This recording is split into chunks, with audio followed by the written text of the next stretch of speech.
तुम्हारे पंडित पुरोहित कहते काम वासना पाप है। अगर काम वासना का भाव ही प्रकट हो जाए तो पाप है। जिस उम्र में काम वासना शिखर पर होती उस उम्र में तुम काम वासना दबाते, ब्रह्मचर्य के बारे में सुन लेते, काम वासना का दमन करते। समाज तुम्हारे मन में इतना कूड़ा भर देता कि तुम काम को बुरे भाव से देखते। तुम्हें लगता है कि हम कोई पाप कर रहे हैं। काम का भाव ही पाप है। काम वासना जैसी चीज ही अशुद्ध है। यहां पर शुद्धता तो है ही नहीं। लेकिन काम वासना पाप नहीं। काम वासना एक शुद्ध ऊर्जा है, एकदम शुद्ध ऊर्जा, कोई मिलावट नहीं। और इस ऊर्जा को तुम कहते हो पाप है। चोरी बेईमानी जैसी क्रियाएं पाप हो सकती हैं, लेकिन काम वासना पाप नहीं। ये प्रकृति की देन है। यहां पर पाप पुण्य का सवाल ही नहीं। यहां पर सवाल यह है कि साक्षी भाव से अपनाता कौन है, काम वासना को समझता कौन है। प्रकृति की बनाई गई चीज है। अगर काम वासना गलत है तो प्रकृति ने हमें दी ही क्यों? प्रकृति ने बनाई है। तुम ये प्रकृति पर छोड़ दो। ये शुद्ध ऊर्जा है। हर बार एक नई ऊर्जा का निर्माण होता है। ये ऊर्जा उपयोग होना चाहती है, बाहर आना चाहती है। ये ऊर्जा उपयोग होने के आतुर है। अब चाहे वो संभोग से हो या फिर हस्तमैथुन से हो, इस ऊर्जा का किसी न किसी रूप में आना तय है। और ये ऊर्जा काम के रूप में भर आती है। काम वासना आए तो डूब ही जाओ उसमें, लेकिन इसे अपने जीवन का आधार मत समझ लेना।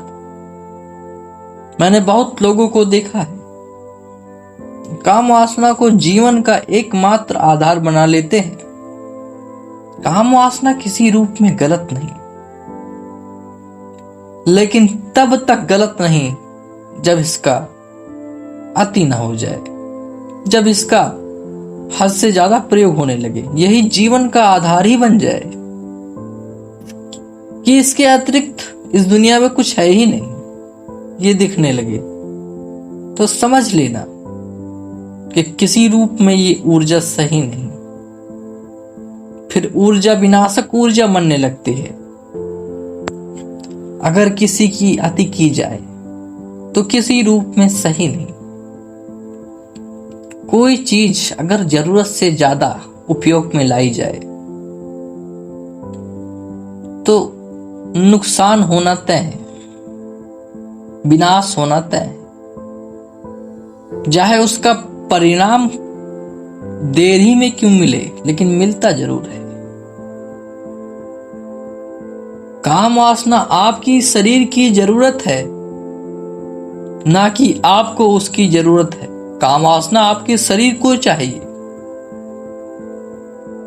वासना आपके शरीर में भरी है, ना कि आपके मन में। बुद्ध ने एक बहुत बड़ी बात कही है, अगर तुम्हें चोट लगे तो ये मत समझ लेना कि चोट तुम्हें लगी है। वो चोट तुम्हें नहीं, तुम्हारे शरीर को लगी है। भूख तुम्हें नहीं, तुम्हारे शरीर को लगती है। शरीर की कुछ जरूरतें हैं और शरीर अपनी जरूरतों को पूरा कर लेती है। काम वासना वो किसी न किसी रूप में अपना मार्ग ढूंढ ही लेती है। अगर किसी स्त्री या पुरुष का विवाह हो जाता तो काम वासना संभोग के रूप में बाहर आती। अगर विवाह ना होता तो हस्तमैथुन के रूप में काम वासना बाहर आती। ऊर्जा का बाहर आना तय है आज के लिए इतना ही। धन्यवाद।